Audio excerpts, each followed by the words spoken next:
Bend the knee! Valor Mogolas, everybody, this is Don Willie back again for another edition of Epic Battles of Ice and Fire. And today is going to be another epic battle, and for an epic battle, you need an epic commentary. So as you can see, we're here in King's Landing. I decided to take it indoors for the first ever Bloodline battle.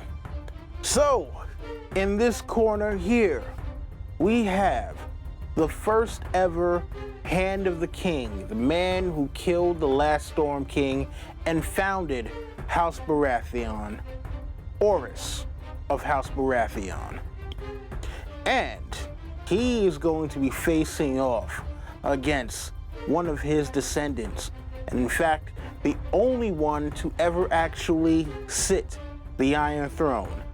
In this corner here, we have Robert, first of his name, King of the Andals, 7 Kingdoms, and you know the rest.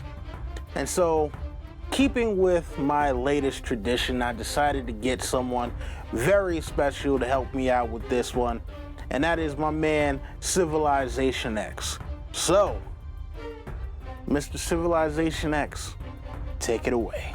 Orys Baratheon, rumored son of Aerion Targaryen and the bastard half-brother of Aegon the Conqueror, was a legendary figure in the history of Westeros. Relentless in his resolve, loyal, aggressive, and a masterful warrior. During the invasion of Westeros, he led the Targaryen armies against the Storm King Argilac Durrandon in the Battle of the Last Storm, defeating Argilac, who himself was a storied warrior in single combat. Orys was rewarded for his victory, made first Hand of the King, and named Lord of the Stormlands, marrying the deceased Storm King's daughter to form House Baratheon, adopting the Stag's sigil and words of House Durrandon. Ours is the fury. Though he would later lose his hand after being captured by the Lord of House Will during the First Dornish War, Orys would forever remember the dishonor done to him and got his revenge many years later during the Battle of Stonehelm, when the Targaryen armies were sent to put down the rebellion of the Vulture King in Dorne. Orys' forces crushed the rebel army and captured the Lord of Will's son, Walter Will. The Baratheon Lord took the man's hands and feet, claiming the first hand was justice for what was done to him, and the rest, interest. Orys would die a happy man, satisfied that vengeance had been taken, a warrior to the end.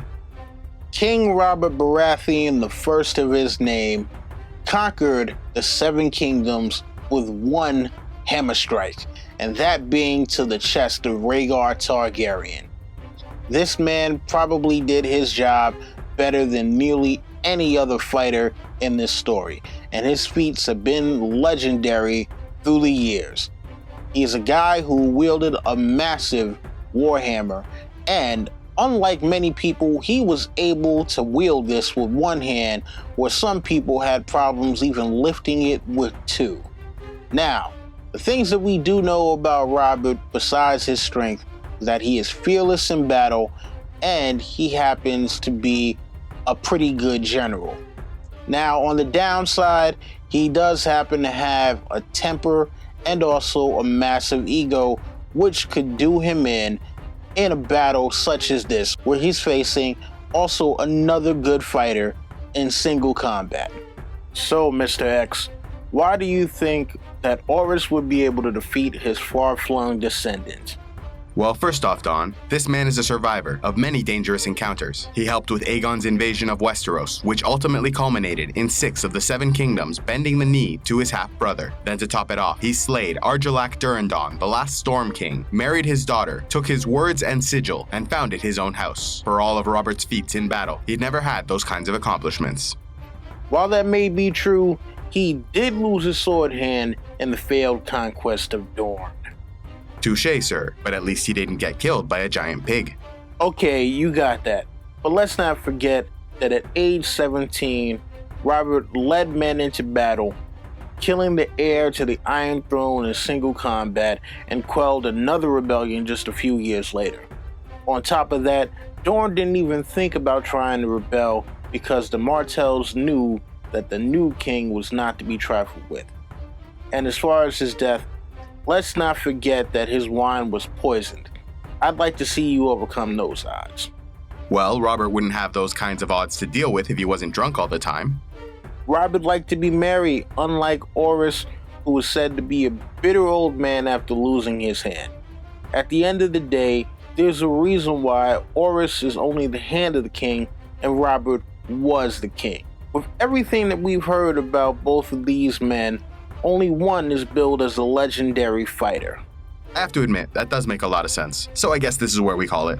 While I think it would have been a spirited contest, when it's all said and done, it looks like King Robert Baratheon, first of his name, would reign supreme in this first ever Bloodlines battle. Thank you again to Civilization X for participating in this video.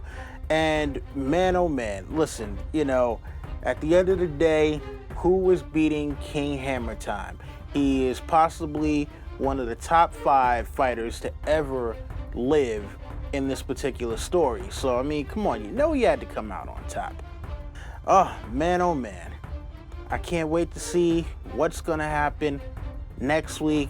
And you guys already know the deal. Rate, comment, subscribe, share, tell your friends, come back for more. That's been my time, and this is Don Willie saying, Valor the Iris.